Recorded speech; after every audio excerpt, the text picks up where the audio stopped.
यहाँ पर क्वेश्चन देखेंगे परसेंटेज का ये क्वेश्चन है। इसको आपको शॉर्टकट ट्रिक से बताने की कोशिश करेंगे। तो यहाँ पर क्वेश्चन को पहले समझ लेते हैं। क्वेश्चन को कभी भी एग्जाम में पढ़ोगे, क्वेश्चन को जब भी बनाओगे तो ध्यान से पढ़ना क्वेश्चन में बोल क्या रहा है, क्योंकि वहां पर एक एक वर्ड का मीनिंग होता है और एक वर्ड के मीनिंग के चक्कर में आप लोग दूसरी तरफ से जाने वाले दूसरी तरफ चले जाओगे। तो आपको क्वेश्चन को ध्यान से पढ़ना है, उसके बाद उस क्वेश्चन को समझना है, उस समझने की कोशिश करना है, तब उसके बाद आपको उस क्वेश्चन को बनाना है। तो यहाँ पर क्वेश्चन पहले देख लेते हैं। समझ में नहीं आएगा, एक बार पढ़ोगे समझ में नहीं आएगा, डबल पढ़ना, लेकिन क्वेश्चन पहले समझोगे तभी बनाना। यहाँ पर ध्यान देते हैं, यदि ए की आय का 5% जो है वो बी के आय का 15% के बराबर है। उसके बाद आगे और बोल रहा है तथा बी की आय का 10%, बी का जो आय है उसका 10% सी की आय का 20% के बराबर है। तो ये बोल रहा है यदि सी की आय 2000 है 2000, तो ए बी सी तीनों के आय का योग मतलब उसका सम एडिशन करेंगे, तीनों को जोड़ेंगे तो कितना आएगा तीनों का आय, ये क्वेश्चन है। आपको ध्यान में ये रखना है, यहाँ पर ए की आय 5% है और बी की आय 15% है, ऐसा नहीं बोल रहा है। आपको सबसे पहले तो न तो ए का आपको परसेंट दिया है, न बी का परसेंट दिया है, न ही आपको ये यहाँ पर सी का परसेंट दिया है। आपको सी का आय दे दिया है, आय मतलब इनकम। अब आपको लाइन से जैसा जैसा क्वेश्चन में बोला है पहले वैसे लिखेंगे। सबसे फर्स्ट काम क्या है, क्वेश्चन को समझना, उसके बाद समझने के बाद उसको लाइन से लिखना। क्या क्या दिया है पहले लिख लेते हैं। गिवन दैट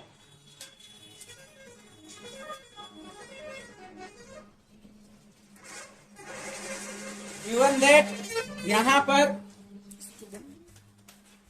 क्या दिया है पहले ये देखते हैं। यहाँ पर दिया है ए की आय 5%, पहले लिखते हैं ए की आय, एक साइड से स्टार्ट करते हैं। ए की आय 5%, ए की आय 5% लिख लिए और वो किसके बराबर है, बी की आय का 15% के बराबर है। तो इज इक्वल टू बराबर में लिख देंगे बी की आय का 15%। ये आपका एक लाइन लगभग खत्म हो गया। सेकेंड लाइन को देखेंगे, बी की आय का 10% बोल रहा है। फिर नीचे लाइन में लिखेंगे यहां पर बी की आय का 10%। फिर ये बोल रहा है बराबर में दे दिया है सी की आय के 20% के बराबर है। तो यहां पर आएगा सी की आय का 20%। आपको अभी पहला काम क्या कर रहे हैं, जो जो दिया है क्वेश्चन में उसी को मैं लिख रहा हूं, अपने तरफ से कुछ भी और नहीं लिखा हूं। उसके बाद आगे और दिया है, यदि सी की आय 2000 है 2000 है, ये भी दिए है ना, ये सी की आय इज इक्वल टू ₹2000, ये इतना दिया है आपको। अब क्वेश्चन बोल रहा है, ये क्वेश्चन इतना है कि ए बी सी तीनों का आय कितना है और उसको सभी को प्लस करने हैं आपको। तो आपको इतना जो 3 लाइन आपको बताए हैं वो मैं अपने तरफ से नहीं लिखा हूं, वो क्वेश्चन में दिया हुआ है, उसको मैं सिस्टमेटिक तरीके से ये लिख दिया हूं। अब आगे कैसे सॉल्व करना है ये ध्यान देना है, ये नीचे तरफ से जाना है आपको, क्योंकि आपको क्वेश्चन में क्या बोला है, सी का आय दिया है और सी मतलब नीचे से सी का निकालेंगे, फिर बी का निकालेंगे, फिर ए का निकालेंगे, फिर सभी का निकल जाएगा, क्योंकि सी का ऑलरेडी दे चुका है। तो क्वेश्चन में देखना सी की आय 2000 है तो सी की आय का 20% निकाल लेंगे। 20% यहां पर बोला है तो 20% निकाल लेंगे। ये निकालेंगे सी की आय का 20% इज इक्वल टू, कैसे निकालते हैं, इसका आय कितना है 2000 है, इसका 20% निकाल लेंगे। ये 2000 गुणा 20/100 ऐसे निकाल, इसका जितना परसेंट है आपको 20% निकालना है, 20 से गुणा करके 100 से डिवाइड कर देते हैं। तो ये 0 0 काट देंगे और ये 0 0 कट जाएगा। अब आपका यहां पर 2 बचा है, 2 दूनी 4, 2 2 जा 4, यहां पर 4 आ जाएगा और 2 0 को लिख देंगे, ये 2 0। तो आपका ये 400 रुपए आपका किसका आया है, सी की आय का 20% 400 आया है। लेकिन क्वेश्चन में क्या बोला है, क्वेश्चन में ये बोला है आगे, ये बी की सी की आय तो दिए है 20% ये निकाल चुके हैं, और ये किसके बराबर है, बी की आय का 10% के बराबर है। ध्यान रखना ये 10% के बराबर है, तो इसी को लिख देंगे बी की आय का 10%। ये 10% के बराबर है। कौन 10% के बराबर है, सी का जो आय है 20%, सी का आय 20% ये निकाल चुके हैं 400, तो ये 10% के बराबर है, मतलब 400 इसके बराबर है, ये 10% के बराबर है। अब यहां पर 10% तो निकाल रहे हैं, ये जो है 400 कितना है, इसका 10% है, तो हमको निकालना है इसका पूरा आय कितना है, पूरा आय मतलब 100% निकालना है आपको। 100% निकालने के लिए क्या करोगे, पहले 1% का निकालोगे, फिर 100% का निकालोगे। तो 1% का निकालने के लिए क्या करते हैं, जो 10% है उससे डिवाइड कर देते हैं, तो आपका 1% का निकल जाएगा। 1% का निकालने के लिए आपको 400 भागित 10, ये आपका 1% का निकल गया। अब उसका कुल आय निकालना है, मतलब 100%, तो इसी में 100% कर देते हैं। ये 100 से उसका आय निकल जाएगा, 100 से गुणा कर दो, इधर भी 100 से गुणा कर देते हैं, तो ये 0 से 0 कट जाएगा।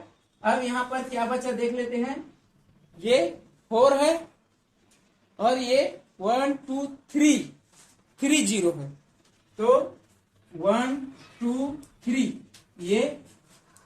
अब देखो सी का आय यहां पर हम 2000 निकाल चुके हैं, और बी का आय हम लोग यहां निकाले हैं 4000 निकाल चुके हैं। अब हमको सिर्फ ए की आय और चाहिए, ए की आय निकालना है।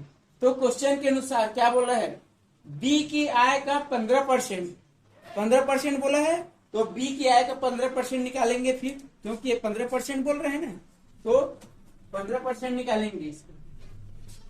बी की आय का 15%, कोई भी परसेंट रहे, परसेंट निकालना बहुत आसान है, जितना परसेंट बोल रहे हैं उतने का गुणा कर दो और 100 से डिवाइड कर दो, 100 से भाग दे दो। यहां पर क्या है, ये कुल है, ये आपका 4000 भागित आपका 15% निकाल रहे हैं, इस कारण से 15 से गुणा कर दिए और 100 से भाग दे दिए, 0 0 0 0 काट देंगे। अब यहां पर डिवाइड मल्टी करेंगे, 15 चौक 60, 15 4 जा 60, तो ये 60 हो जाएगा। और 0 देखेंगे कितना, 0 1 0, मतलब 600 रुपए। ये 600 रुपए क्या है, बी की आय का 15%, ठीक है। अब बी की आय का 15% किसके बराबर है, ए की आय का 5% के बराबर है। तो आपको यहां पर ये लिखना पड़ेगा, ए की आय का 5% के बराबर है, कितना, ये जो 600 है, 600 जो है, एक मिनट, ये 15 चौक 60, ठीक है, ये 600 जो है वो उसके 5% के बराबर है, 600 रुपए। अब हमें ए की आय निकालना है। यहाँ पर ए की आय का 5% पता चल गया है। अब ए की आय मतलब उसको 100% निकालना है। तो क्या करेंगे, ए की आय 100% निकालने के लिए पहले 1% निकालते हैं, मतलब 5% को उसमें डिवाइड करेंगे और 100 से उसको मल्टी कर देंगे। तो 600 में 5 को भाग दे देंगे।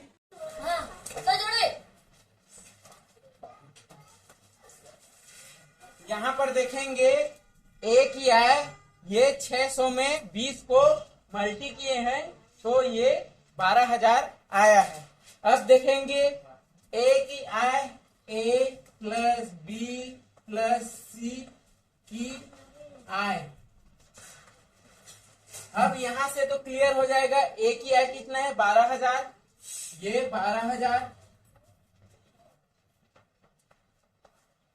बी की आय कितना है यहाँ पर निकाल लेंगे, जो 100% वाला है वो बी की आय है, मतलब 4,000 प्लस ये 4,000। और सी की आय तो पहले से दे चुका है 2,000, ये 2,000। अब इस तीनों को प्लस कर देंगे। तो यहाँ पर देखना 12 में 4 प्लस करोगे तो 16 हो जाएगा और 16 में 2 को प्लस करोगे तो 18 हो जाएगा। मतलब आपके पास ये जो इसका तीनों का योग है प्लस है वो 18,000 इसका फाइनल आंसर है, 18,000। ये क्वेश्चन में आपको ध्यान में ये देना है, क्वेश्चन में विशेष करके कि दिया क्या है उसको समझने के बाद ही उसको सॉल्व करना है।